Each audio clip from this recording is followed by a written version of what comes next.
Welcome to the podcast that guides men to demystify and develop their intuition. I'm your host, Doug Beitz. Let's dig into the science and expand your horizons. My guest today, Todd Budden, is a sound healer and educator. He spent over 15 years as a sound engineer working in the film, TV, radio, and music industries. Alongside this, he spent over 12 years diving deep into his own spiritual journey, exploring meditation, yoga, and other similar practices, until one day something clicked and he was guided towards sound healing. He's now spent over 4 years using sound and meditation to help guide people back to a place of peace and love within themselves, to experience their true nature so they can heal from within, and so they can navigate their daily lives with awareness, clarity, clear intention, and inspired action. Todd, welcome to the podcast. Thanks for having me, Doug. Really grateful to be here. My pleasure. All right, tell us about your journey into sound healing. How did you sort of go from being sound engineer to a whole different side of a similar sort of activity? Yeah, so as you mentioned in that lovely intro, thank you very much for that.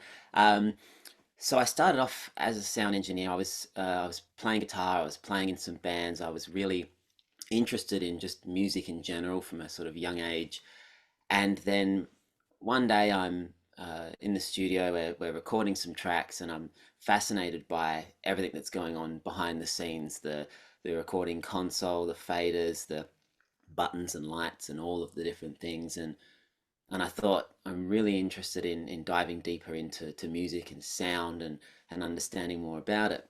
So I went on this journey of becoming a sound engineer and working in a whole variety of different industries, from recording studios, live sound, film, television, radio, corporate world, all sorts of stuff, sort of over the next 12, 15 years.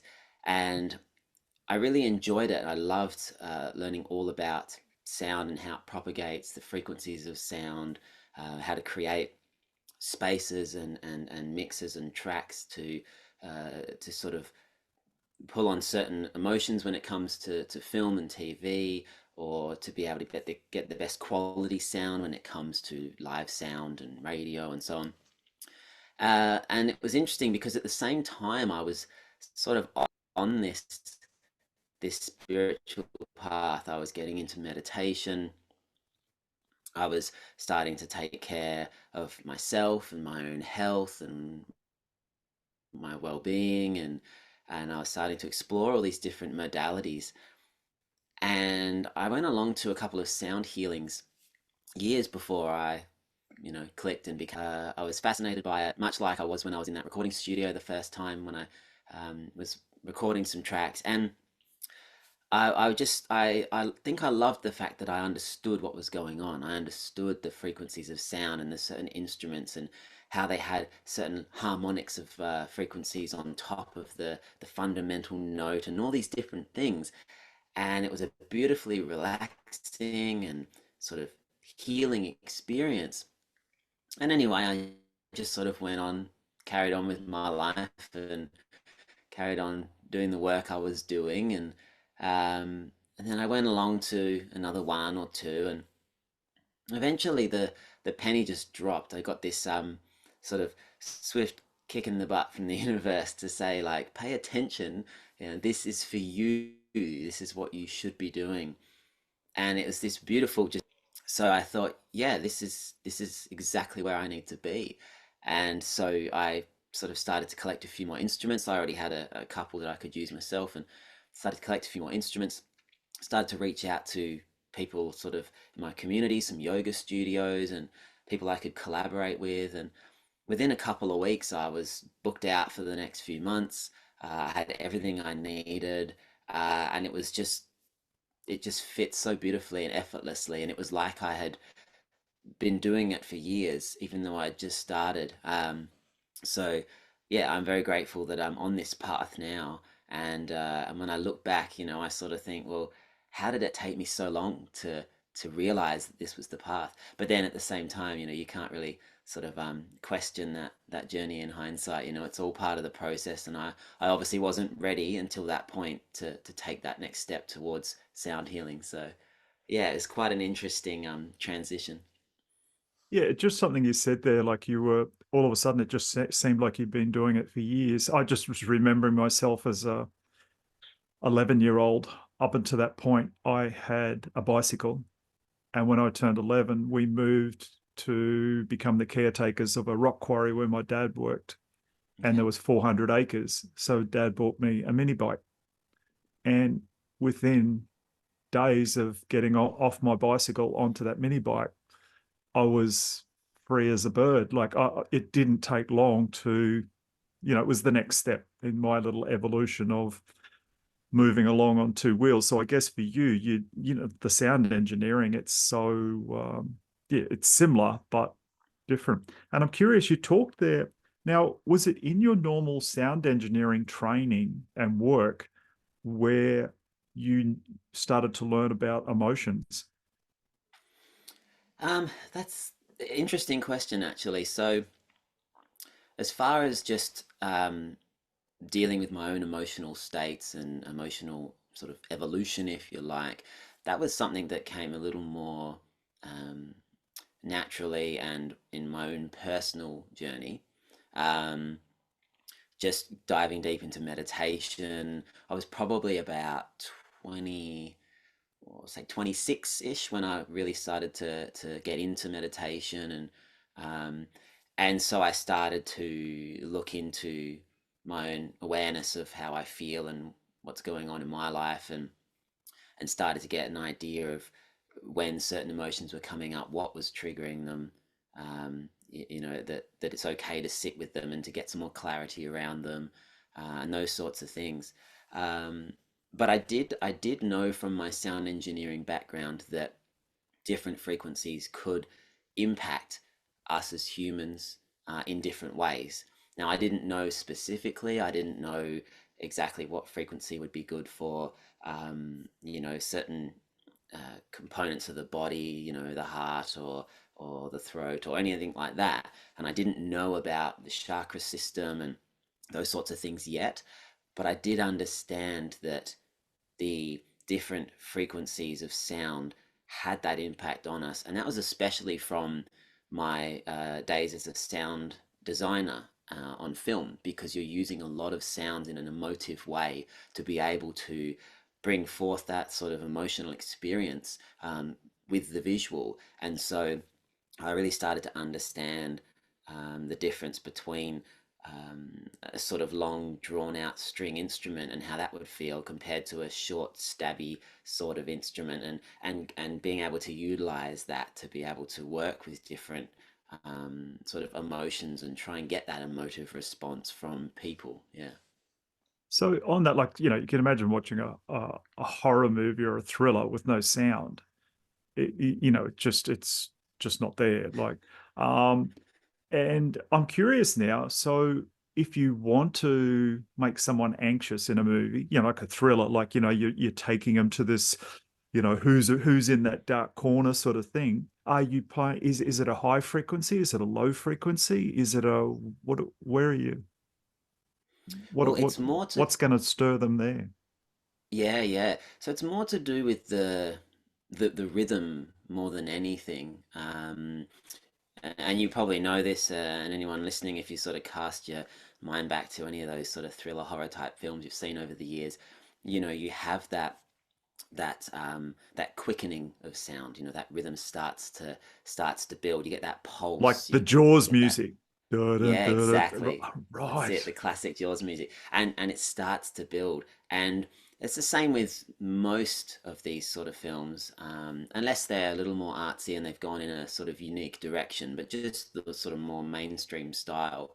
Um, you'll you'll hear it, and next time you watch a film like this after listening to this podcast, you'll hear it, and the music will start to quicken and build and sort of start to add extra layers to that. So you might have just that sort of simple beat drum, sort of stabby sort of strings that are pulsing along, and then you'll start to get these other layers come on top of that, and as the pace quickens a little bit. So it's really guiding people towards um, heightening their emotions, getting the heart rate beating a little faster, and sort of entraining them to that sort of speed and that rhythm.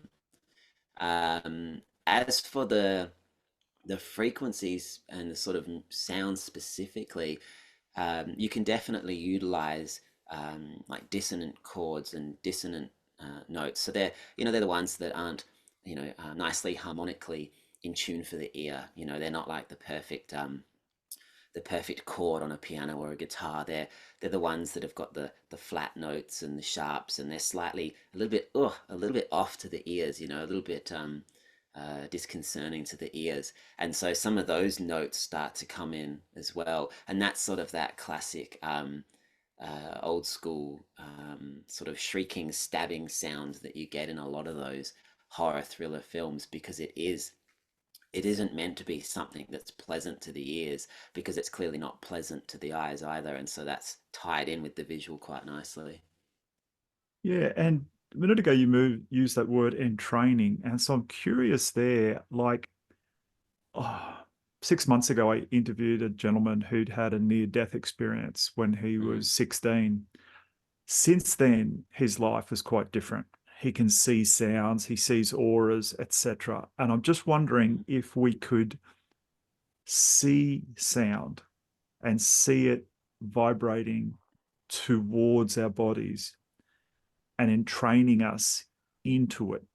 And obviously, the sounds you're using today are those that are going to be resonant with our bodies and bring us into harmony with that sound, because it's a natural healing type sound. Whereas if we were watching that horror movie and we could see the sounds come out of the speakers, in training our body into something that was not as attractive looking or a color that we enjoyed, I think it would, yeah. And even though we can't do that, we should be very aware that these things are happening.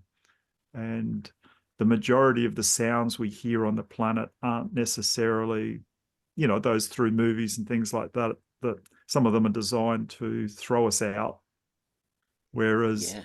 there's fortunately a group of people, and you're one of them, who are bringing sounds to humanity that are beneficial to us in many ways, emotionally, which then manifests into the physical body and that, etc., I presume. Yeah, definitely. I mean, yeah, sound is, you know, um, like what we hear is one of our key senses in how we perceive the world. So, as you rightly said, there's a lot of wonderful sounds out there. For example, just the sound of birds chirping in nature is in a specific frequency range that is pleasing to the ear, and is also settling to the brain, the mind, the body, allows us to um, really just tune in and relax. It's one of the many reasons that being out in nature is so beneficial. Um, but there's also the flip side of that, where there's a lot of sounds out there that aren't natural, that aren't not just pleasing to the ear, but do have that sort of negative potential to interrupt our energetic field around us. Um, there are some people out there who can see sounds like they can see colors. I've forgotten the technical term for it, but it's certainly not a very common thing. And there's actually a lot of artists out there now that are using different visual arts to be able to express that sound. And one of those is actually cymatics, cymatics. Um, and a lot of people may have seen this. It pops up every now and again on Instagram and other social platforms. And it's where you'll have a table or a big sort of flat space with a speaker driver that is connected to it, so that the table vibrates, and they'll put a certain frequency into that. And when they put Oh, and sorry, they'll add grains of sand or something very fine and light on top of that, and they'll just sort of roughly spread it out thinly on top. And as soon as they add certain frequencies that are in harmony with the body, that are in harmony with our perception for our ears and the way that our ears are designed, they can actually see that the grains of sand will organize themselves into a beautiful geometric shape, a perfectly symmetrical and geometric pattern. And as you change and you dial up those frequencies, you can literally see the sand. It might be in a sort of, let's say, like a star type shape. And as you dial up to the next frequency that's in harmony with that, you can see that it'll change its shape to something else, and it'll move the sand with the vibrations, but it'll actually settle into another perfectly geometrically symmetrical sort of shape.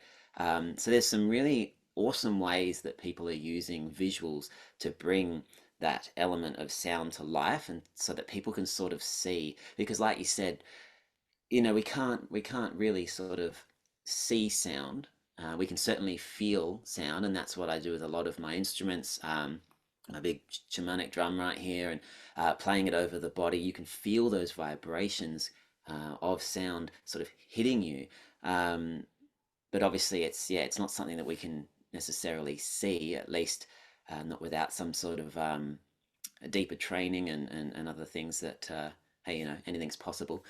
So it's great to see there's lots of visual things like this that are bringing sound to the forefront so people can understand it a little better. Yeah. And when you were saying that, I'm sort of like glancing over to my left. In the room I'm in, we've got a homemade sound bed, Yeah, and it's beautiful. actually a window seat with like a hat, like the top bit lifts up for storage underneath. So we've mounted two transducers under there and but a $700 amplifier, and we've got proper soundtracks for sound beds plugged into it. And I was thinking that if I took the mattress off it, it's a piece of marine ply that it sits on, I could put some sand on there and watch the geometric patterns form. Yeah, it'd be Yeah, for yeah, sure. interesting. Yeah, yeah. Like an hour ago, I was laying on there and had a really, I changing up the soundtracks I listen to while I lay on it as well. So often it's the same track that it's vibrating to, and then Mm. sometimes I listen to other ones. And yeah, had an amazing experience this morning with a bit of jiggling different tracks around and things like that. And yeah, yeah. So when I saw that what you did and that, I was attracted to it immediately because I've experienced the sound healing. And one of my oldest son, and he's actually a few months younger than you, and a couple of years ago he started a little studio with a light therapy, and then he made his own sound bed. So in another room in the studio they've got sound healing as well. They offer that for their clients. Yeah, And fantastic.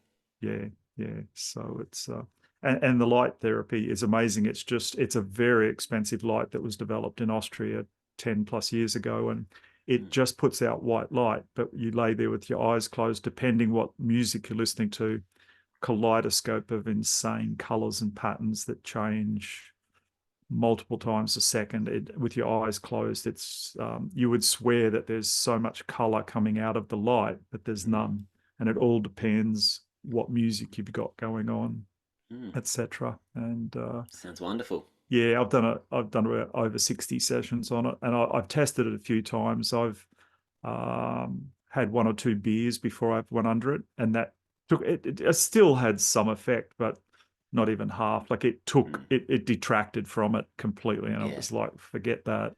Yeah, so and two people can lay under the light at the same time, like with their heads very close together, and we'll have Mm. radically different experiences, like very, very different. So Yeah.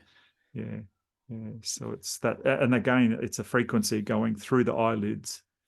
And if you open your eyes under the light, it's not going to hurt you. It's bright, but not that bright. Mm. But Mm. yeah, and then so with sound and the light. I mean, yes, the light is visual to us, and the sounds technically invisible because the spectrum, our eye can't pick up that spectrum to see it. But like you said, there's a handful of people on the planet who something's different in their Mm. sensitivity to things, and they do see. colors and they see the sound and that sort of thing. So Mm. yeah. So when we spoke a week or more ago, you mentioned, and earlier you mentioned you put the word out once you got your equipment together and you felt this strong nudge from the Mm. universe to head that way. Yeah, yep. That sometimes after a yoga session, and not that you're necessarily running the yoga session, but someone else does, then you start doing the sound healing. And so you've just got what, half a dozen or a couple of dozen people laying on the floor listening to your instruments. Yeah, so most commonly I'm running the face-to-face group sessions, and that is it started off like you said, collaborating with the yoga studios, so they would run like a sort of 45-minute yin yoga flow, get people into a nice relaxed state and allow them to sort of just move through a certain theme or whatever it is that they wanted to intentionally put into their session, and then I would come in and then do an hour of sound healing straight after. So it is a wonderful collaboration because people sort of settle in at the end of the yoga session. They're laying in shavasana, and then they're basically sort of primed and ready to go. They haven't rushed home from a busy day at work and just flown themselves there real quick and straight into the sound healing. They've already had time to really sort of settle into the space and the room. And then so I would come in. It would be anywhere from sort of a small intimate group up to about 20. 20 is usually the upper end of what I have in my sessions.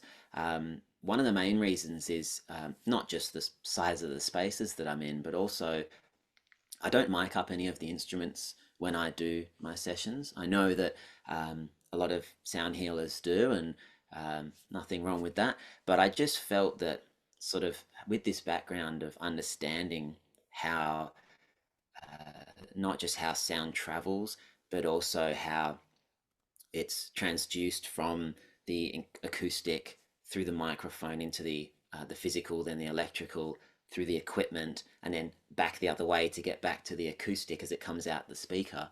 I really just wanted to keep things in a natural and simplistic and really connected way, so that this basically the vibrations of sound are coming from me and the instruments directly to the person right in front of me. Um, so yeah, they started off with the yoga collaborative groups, and then very quickly moved into just my own sessions as well. Same sort of thing, group sessions, small private sessions for people. I've done lots of sessions for people for things like their birthday and they want to get some friends together at home. I've had people that are healing from certain surgeries, or they've got internal disease they're working through, and so they wanted to be able to bring in a sort of restful and healing modality into their home and their space so they could work on that. I've even had young families where I've had a baby that's only sort of one, that's you know just sort of connected with music and sound a bit before, and they noticed that the baby was very sort of all over the place as far as emotions, crying, not really settling very well at all at night. And they noticed that music seemed to help a little bit. And so they asked me to come and do a session with the family.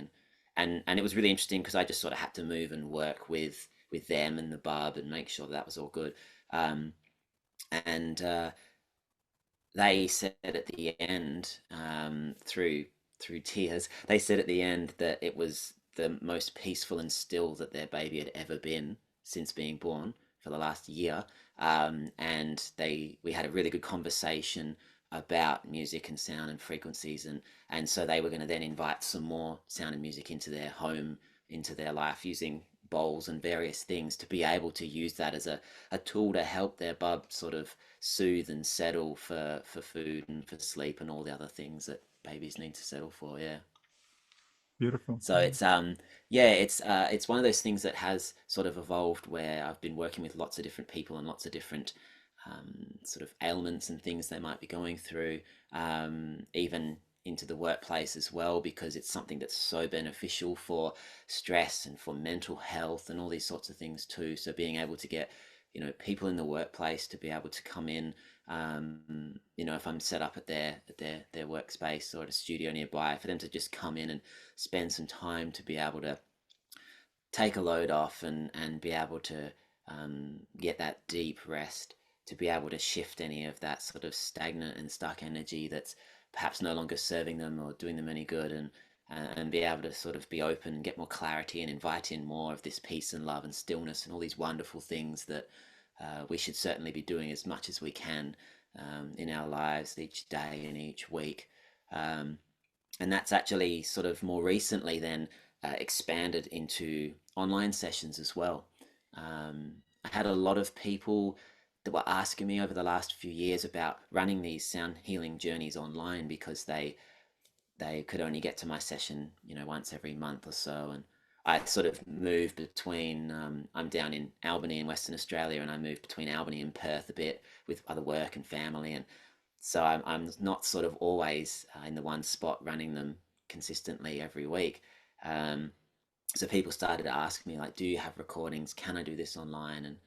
And I eventually, again, when the time was right, I eventually set things up in a way that I now have an online membership space where people can join me, and I run these live sessions so they can continue that experience that they've had with me in person, and they can build some more consistency in this time spent in this really peaceful and still state where we get all these wonderful benefits from. So yeah, it started off with the yoga, and it's just sort of expanded, and as we all do, it sort of is an outward expression of me, and as I grow and as I expand, I find that the sessions reflect that as well, which is really nice. Mm. Now, a question for you. I've heard the term sound bath. Is that Mm-hmm. something like, is that what you do, or is that something different again? Yeah, no, it's essentially the same thing. It's really interesting actually. There's a few different terms that sort of all fit under that same umbrella, the same sort of concept. So sound healing, sound bath, sound journey, sound meditation, um, their sound immersion. They're all essentially the same thing. Of course, every facilitator um, brings in their own unique approach, the way that they might. For example, I always run a guided meditation at the start to get people to be able to connect to their breath and their body and really settle into the space. I obviously use certain instruments that other people might not. Other people have different instruments that I might not have. So everyone has their own sort of take on it.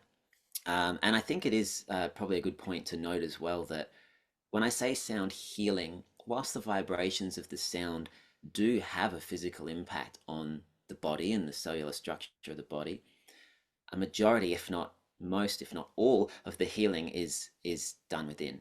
It's not me healing others. It's me providing uh, an environment in which people can get to a deeper state of rest, of clarity, of awareness, and they can then sort of get out of their own way and allow the body to switch on its innate healing ability.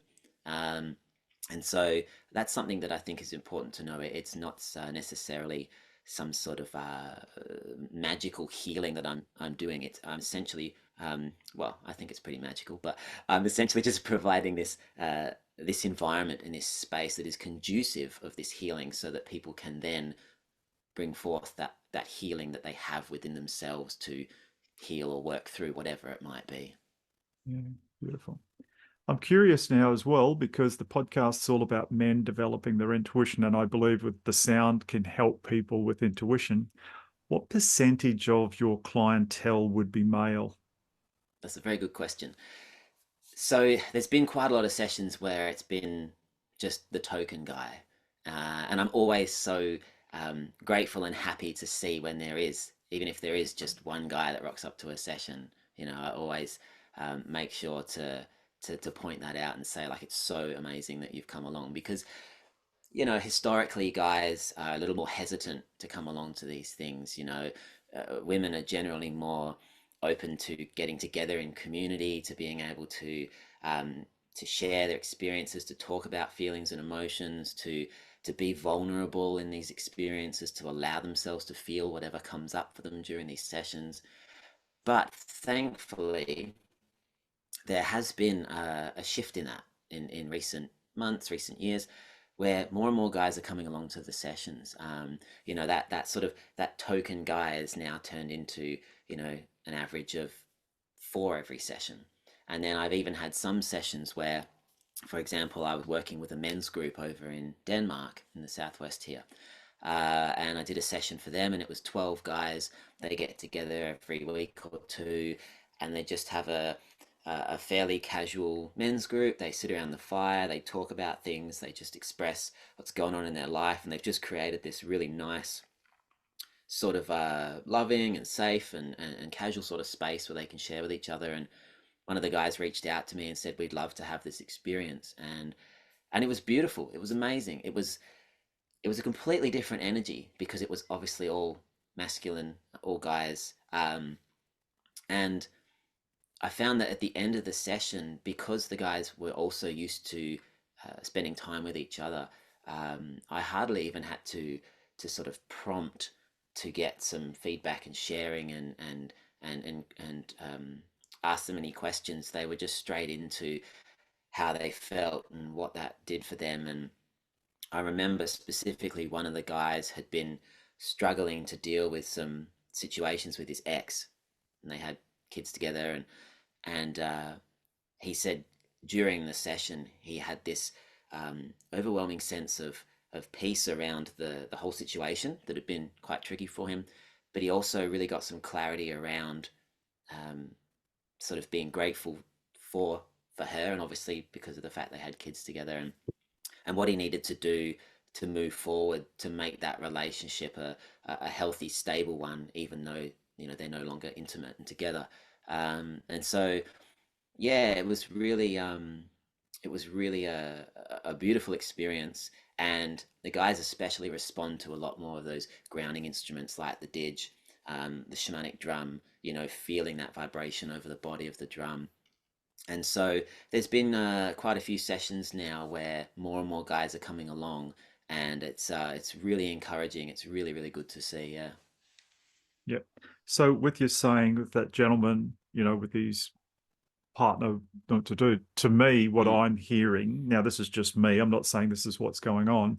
I'm hearing that he's now been able to tap into a different frequency, and that frequency was allowing information to come to him, which I call intuition. So to mhm, me, it's because to me, it's just like the old fashioned radios in our cars where we had a dial and there was static in between the channels.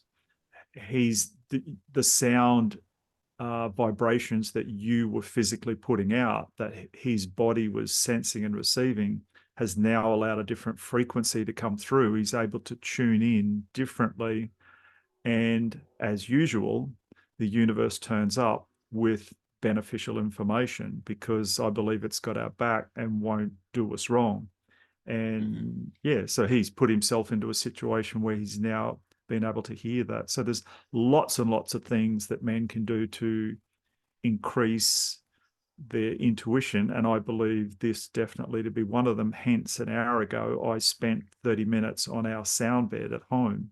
mm, Um, Doing things like this. And it's not, I don't do that every day. I don't have that much time in my life. I wish I did. But it's 3 to 4 times a week. I'll be on that sound bed for 30 minutes, usually first thing in the morning when I hop up. And yeah, it's a wonderful thing to hop on. Yeah. yeah, no, definitely.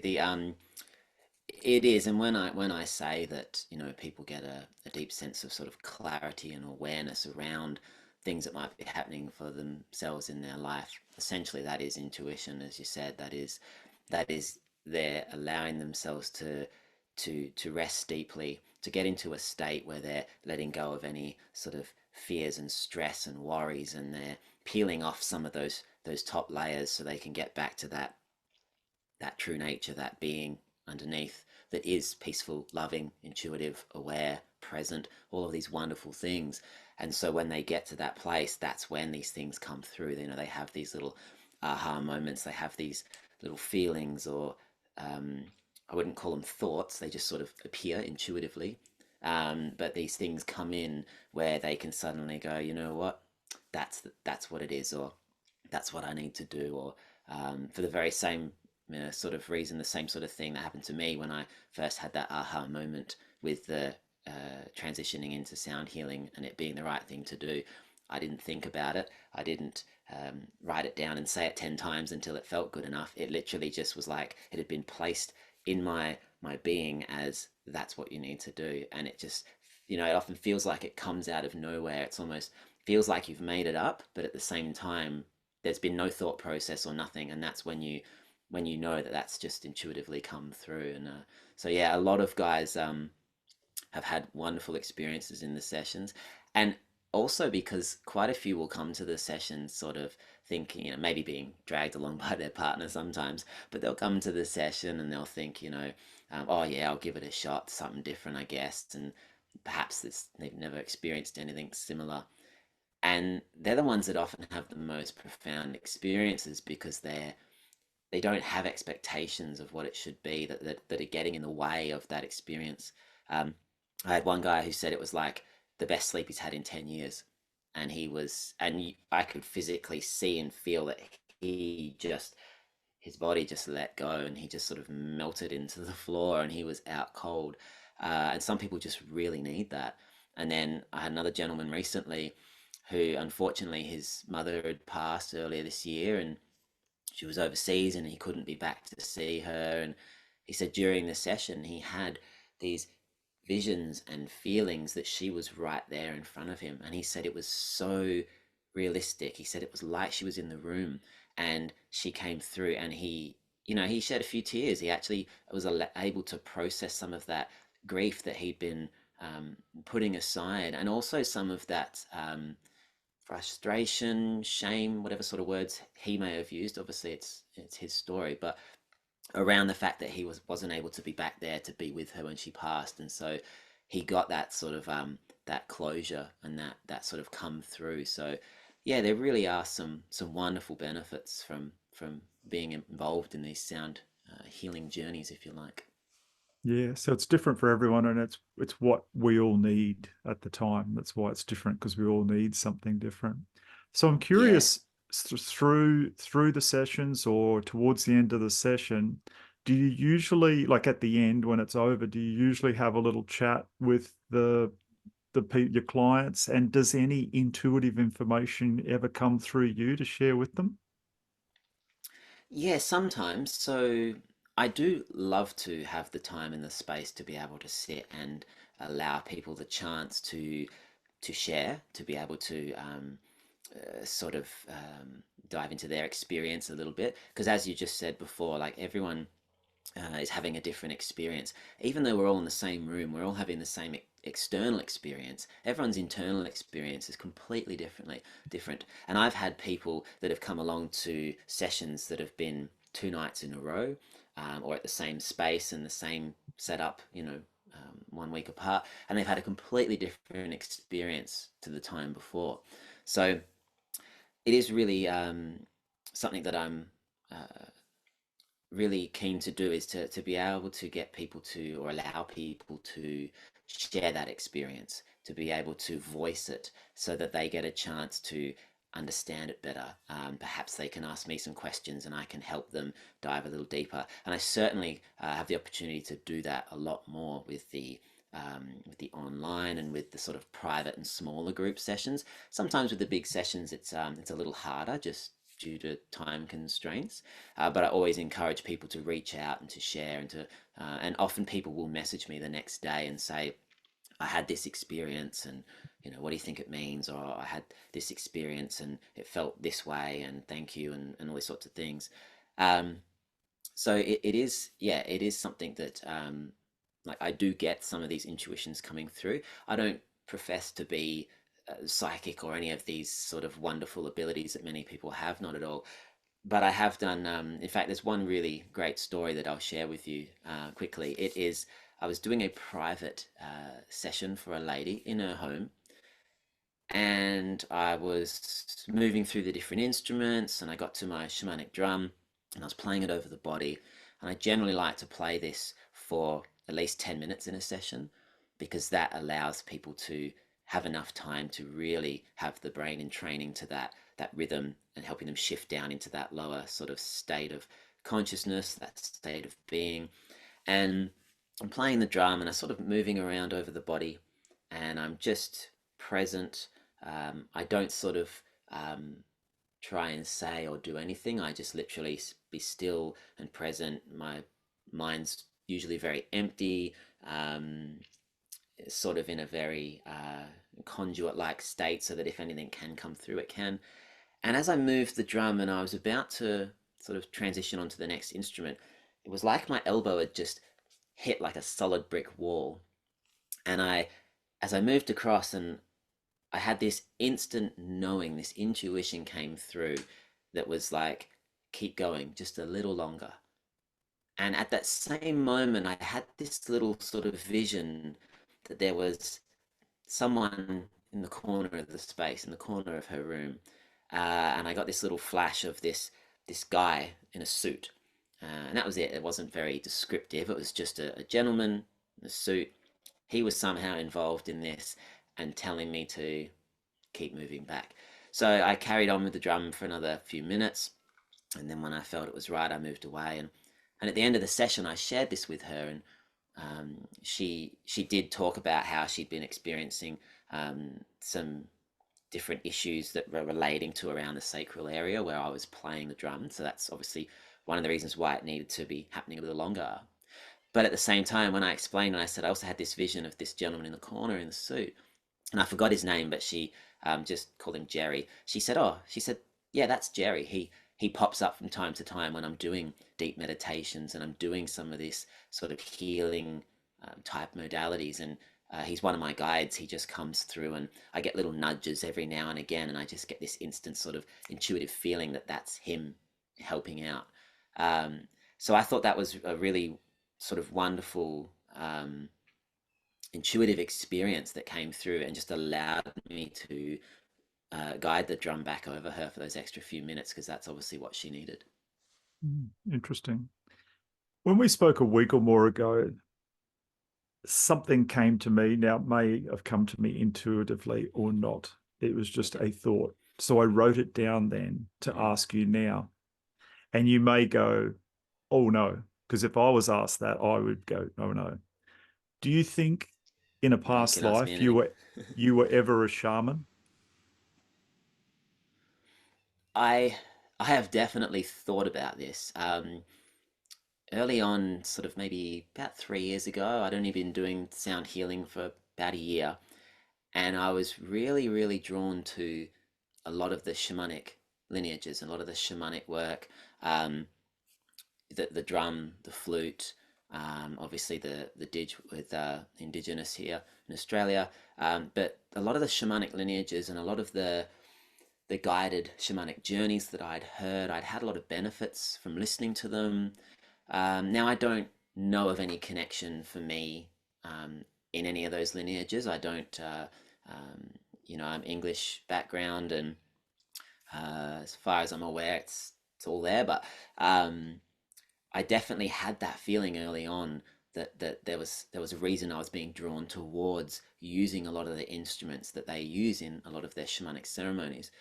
Now, nothing intuitively popped up, or maybe it did, and that's why I started playing some of those instruments. Who knows? But it's certainly something that I'd thought about a lot.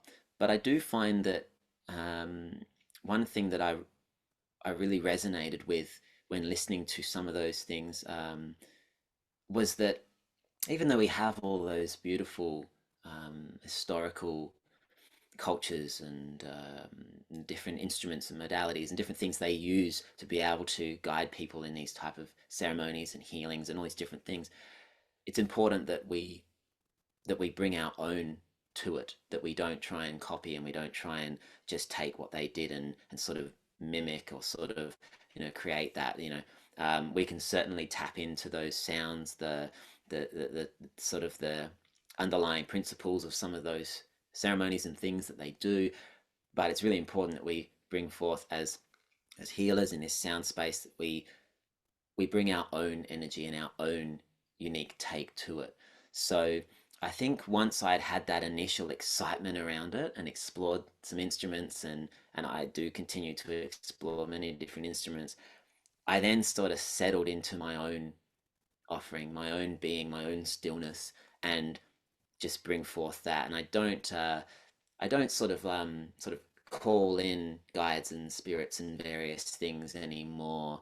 When I do the sessions, I find that I go to that place of stillness within my being, and I just operate from there, and it flows so simply, but so powerfully as well, which is really nice. Interesting. So when you were talking there just a minute ago about the didgeridoo that the Australian First Nations people here play, reminded me of a story from oh, a long time ago, probably from 35 years ago, of a man that I know who he was a pastor of a church in the Northern Territory. And prior to Mm, being that, he was like a Crocodile Dundee type guide. He would take people on guides in remote Northern Territory. And so he was very familiar with a lot of Aboriginal tribes up there in the Northern Territory. And mm, he back in my 20s, this is when I heard him, and he came to a church I was attending then and was telling, and he was an evangelist sort of thing. He came in and he spoke a couple of times, and he said he had personally witnessed corroborees going on at night that he was not invited to, but he snuck through you know the growth in the dark and watch them from a reasonably close distance, but not so that he was interfering or being there at all.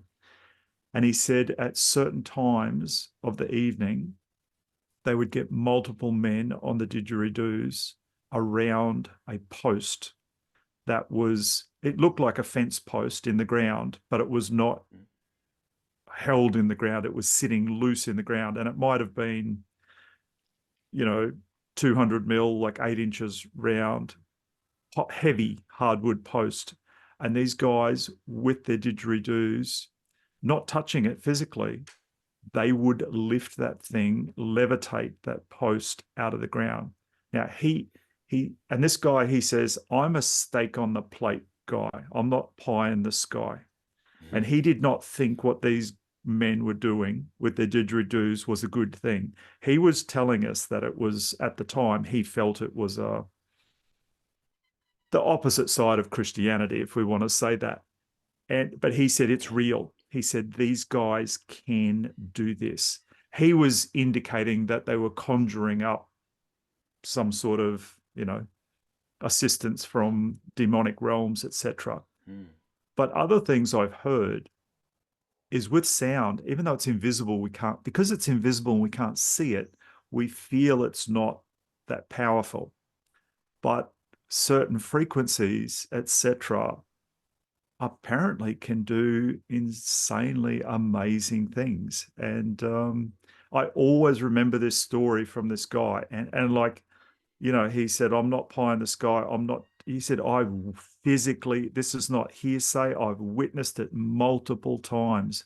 These mm, mm, tribes levitating this heavy post up out of the ground that was just sitting loose in the hole. And mm, he didn't know what part of the ceremony it was, but the power of the frequency coming out of those didgeridoos mm, um, was able to, like a powerful energetic force. Yeah, pretty yeah. amazing. And so, talking about shamans and didgeridoos and things, just I haven't thought about that for a really long time, but it just Mm. came to me. Yeah.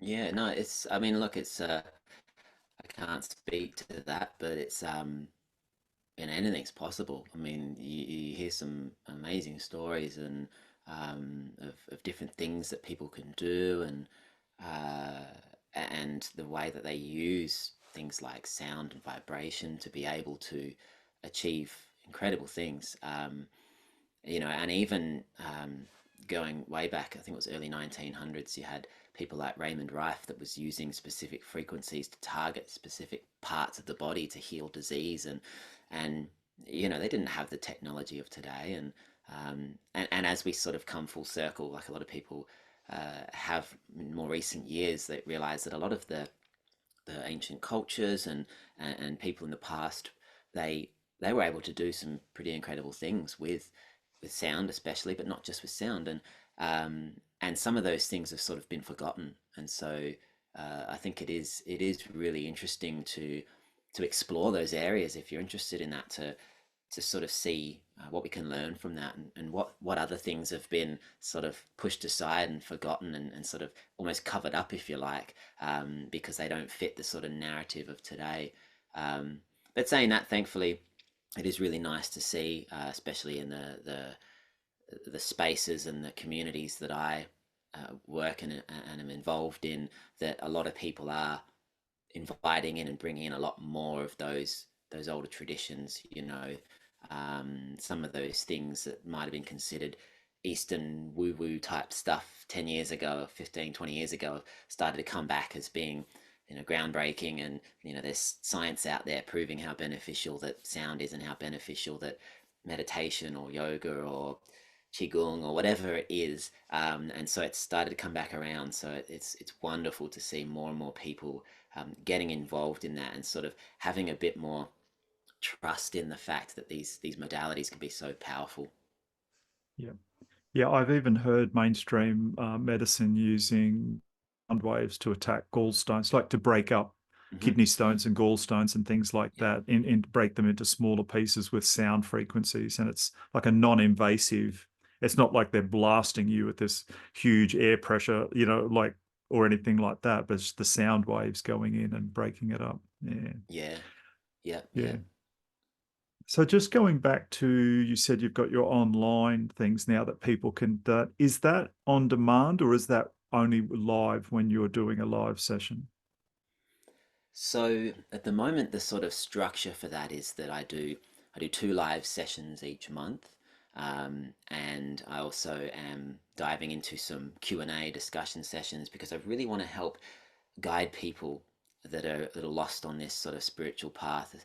If it's all quite new to them, I know that when I started just trying different meditations, trying yoga, trying sound, trying. And don't get me wrong, I loved that experience, but you can spend years just sort of floating around, and so it's really nice to have some guidance. And so I'm also sharing my story, my experiences, and helping sort of guide people a little bit in those directions. Um, and then once they are into that sort of membership on my website, then they can also access any of the previous recordings. So, for example, the one I just did recently was all focused around gratitude. And so, if they really resonated and connected with the meditation and the intention of gratitude, they can go back and listen to that as many times as they want. And some people find that the sessions are extremely beneficial for listening to just before they go to sleep, because they're getting into a real restful state. So again, they can go back and they can listen to the ones that they connected with most, and do that. So yeah, I'm really sort of grateful. I'm just really grateful that it's come to this point. It's been uh, in the making and the works for at least a couple of years now. People have been asking me over this time about doing it, and I sort of hesitated at first, because I wasn't too sure if I would have the same sort of experience and intention and things like that compared to the face-to-face group sessions. Um, but then I realized that, hang on, I've listened to lots of meditations and had some profound experiences from them. And I realized that we're not limited by um, that physical face-to-face experience. We are all connected, no matter where we are in the world. And so to be able to have that intention and bring that through to people in these settings is, yeah, it's a really beautiful offering that I'm so glad that has come to fruition now. And it was something that I just I couldn't force, and I'm glad I didn't, because it wouldn't have worked. But it is now settled into um, what is a really nice extension of what I already had going with the face-to-face sessions for people. Yeah. Yeah. Yeah. No, I back you up on that one. I've had some very profound guided meditation experiences through the Mm. years. Yeah, very profound. And yeah, I go places. Who knows where I go? I come back, and yeah, they can take you there. But That's it. yeah, and I have had.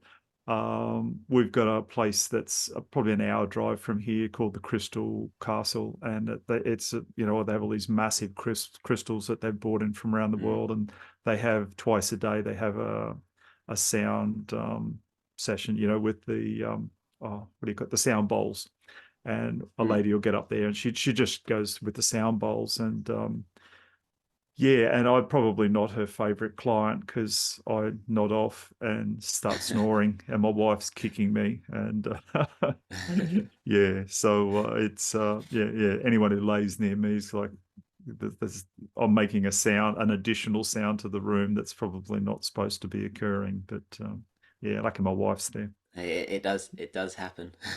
Yeah, I'm sure. Yeah, I mean, it just means I'm fully immersed in the experience. Yeah, yeah, Yeah, that's it. Yeah, and it happens in my sessions too. And I often say to people at the start, if you do feel a little tap on the foot during the session, it's just because you've gone so deep that you're snoring. And I always make the joke that if everyone's snoring in chorus, then I'll just let you be. But occasionally you get the odd loud snorer. But it's also part of the experience as well. It's a nice little metaphor for the fact that life isn't always peaceful and calm. So if you're in a session like mine and someone makes a little bit of noise or moves or things like that, then it's just more practice for you to be able to stay in that stillness as well. So but you do get the odd really loud snorer, I must say. yeah, yeah. Because, like you say, when we're out in the world and we're trying to stay chilled or calmed, it Mm. we're in an environment most of the time we can't control, so we do have to learn to chill out through those additional little things that are going on. Yeah, yeah. Yeah, So definitely. yeah.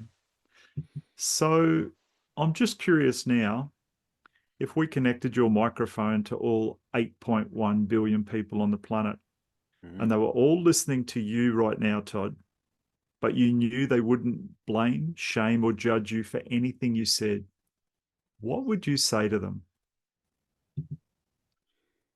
Mm. It's a big question. It's a good question. I love it. So I think that the thing that comes to mind for me is that I would say to people, don't try and force life. Don't try and force experiences. Don't try and force um, outcomes and results and these sorts of things. Instead, try to just flow with the experience of life.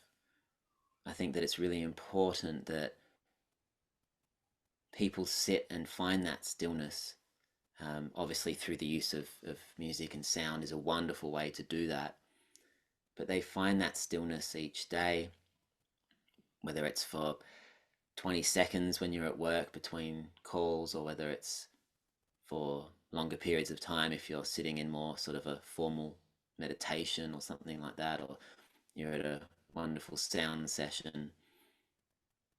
But just finding that time to sit with whatever it is that's coming through, not trying to push it away, not trying to pull it too close, to hold on to it too tightly, but just allowing yourself to find that stillness, to peel back some of those layers of the thoughts and the feelings and all the things, and just get to that real peaceful, loving stillness. Because essentially, at our core, that's what we are. Whether you call it soul, consciousness, God, spirit, energy, whatever people like to call it. And so when we get to that place of just sitting in stillness, being that aware being that we are, and just allowing these things to come in. If it's uncomfortable, that's okay. Let it be uncomfortable.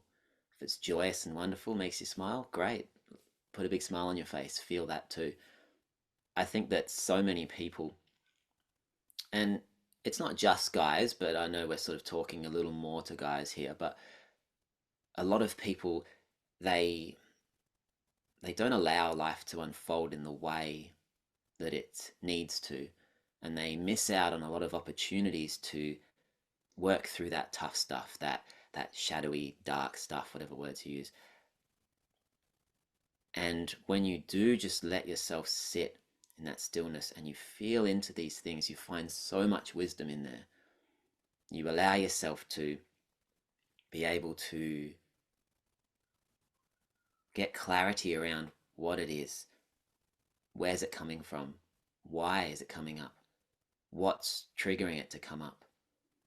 And so many times you follow it back and you go, oh wow, that's something from when I was a kid. That's something from, you know, when my dad said this, or when mum did that, or whatever it was. And then when you've got that awareness, you can sit with it and you can work through it, and you can sort of say, okay, well, what do I need to understand from this? Okay, it's helping me with X, Y, or Z, whatever it is. And then you can integrate that wisdom into your being. And then from that moment forward, everything you do when it comes to how you show up in the world, how you look at different situations, family, friends, you can then apply your being, your life experience to those moments from a much more balanced place. So yeah, so I think that sort of to summarize, to be able to find that stillness, to sit in your being, and to just allow things to come in, to not push, to not pull, to not force, to just experience what's showing up for you in life, gives you so much wisdom. And then when you work through that, you take the gold from that and you move forward, you become an even more balanced, more whole being, that you can show up in this world in such a beautiful way for yourself, your family, your friends, and so many others. That's beautiful. Yeah, thank you. All right, we'll wind up. So I'll have all your contact details in the show notes and how people can access your online stuff. Is there anything else we haven't talked about yet that you'd like to share with us before we go? I guess at the end of the day, I think that it's wonderful that, like I said, more of the sound healing and the similar type of modalities are sort of coming back, if you like. Like people are actually willing to get out there and try these new things. But especially to the guys, I would say, um, give it a shot. Be vulnerable. It takes. I always say that it takes strength to be vulnerable. And that as men, if we want to be solid pillars for our community, we need to be able to step up and be vulnerable and just say, you know what, I need to take some time. I need to work through some stuff. I've got some things going on, whatever it is. And sound healing is just such a beautiful way to do that. For guys to show up, to come to a session like mine, to join me online if you like, um, and to be able to work through some of these things. It's quite often seen, and there's that really old school mentality that it's a weakness. That classic sort of old school vibe where it's weak to feel this way, to show emotions, all this sort of stuff. Thankfully, a lot of that has really been shifting, but I still feel like there's more work to be done there. There's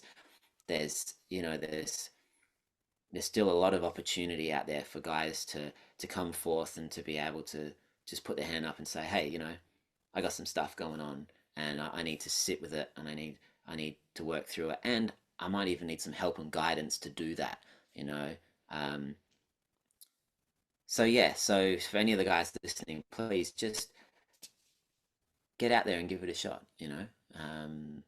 Try sound healing, try meditation, join me in my sessions, and you'll be so surprised in a good way if you do sit with these things, the massive impact that it has on your quality of life, your relationships, your purpose, and your passion. You know all this stuff, Doug. You speak about this a lot, I'm sure.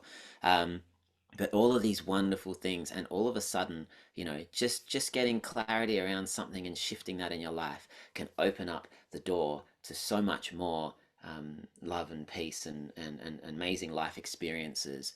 And it's really not that far away. It just takes that first step to show up and just to be vulnerable and to step up and do that. So not just men, obviously, for everyone, but yeah, I really do encourage people to do that and to take that wisdom they gain from that to live their most authentic, amazing life.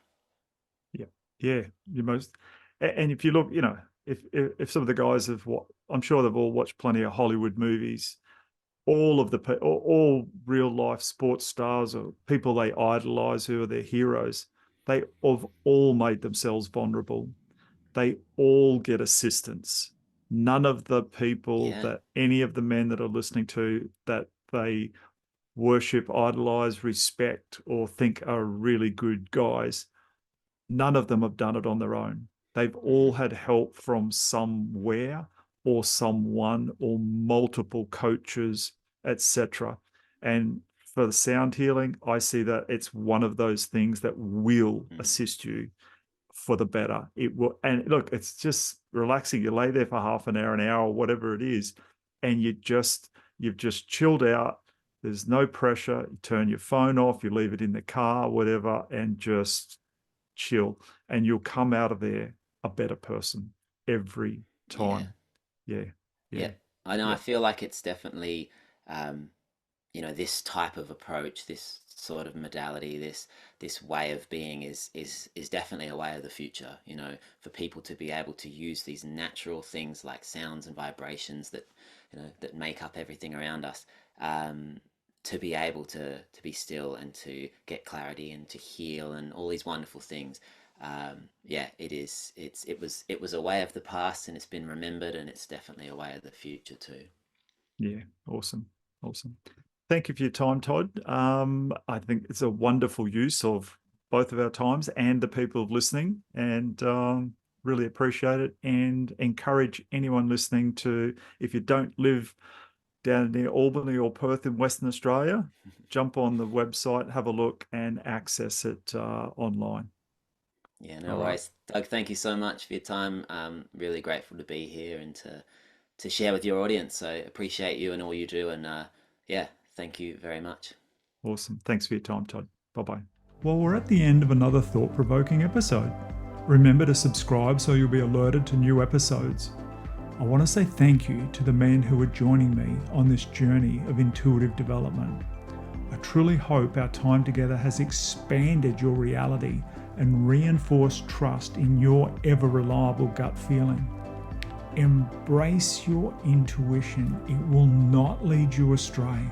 Until next time, stay tuned, stay curious, and trust your gut.